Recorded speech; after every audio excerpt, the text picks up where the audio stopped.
நான் மாருதி இப்போ north C கடல் பகுதியில் தாங்க இருக்கும். அமெரிக்காவோட நியூயார்க் நகரத்தை நோக்கி நம்ம கப்பல் இப்போ போய்கிட்டு இருக்கு. பொதுவாக ஐரோப்பிய கண்டத்திலிருந்து அமெரிக்காவுக்கு கப்பல் வழியாக போகணும்னா யூகேக்கு கீழே இங்கிலீஷ் சேனல் வழியாக போய் அப்படியே ஒரு கிரேட் சர்க்கிள் எடுத்து அமெரிக்காவை ரீச் ஆகும்.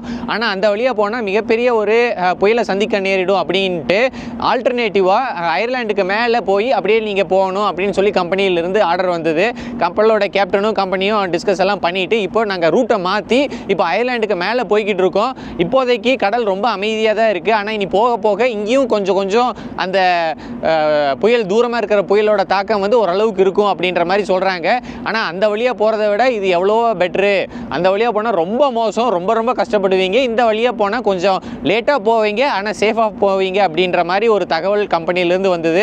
சேட்டலைட்டின் உதவியோட மணிக்கு மணி அடுத்து எந்த இடத்துல எப்படி இருக்கும் அப்படிங்கிற மாதிரி ஃபுல் கிராஃபோட எங்களுக்கு தகவல் தொடர்ந்து வந்துக்கிட்டே இருக்குது. இது மாதிரி தான் ஆழ்கடல் பயணங்களில் போகிற வழியில் எப்படி இருக்கும் அப்படிங்கிற வெதர் ப்ரிடிக்ஷன்ஸை கம்பெனியில் இதுக்காகவே ஒரு டிபார்ட்மெண்ட் உட்காந்து நமக்காக உதவி பண்ணுவாங்க. அங்கேருந்து வர இன்ஃபர்மேஷனை நம்ம கரெக்டாக ஃபாலோ பண்ணாலே போதுங்க.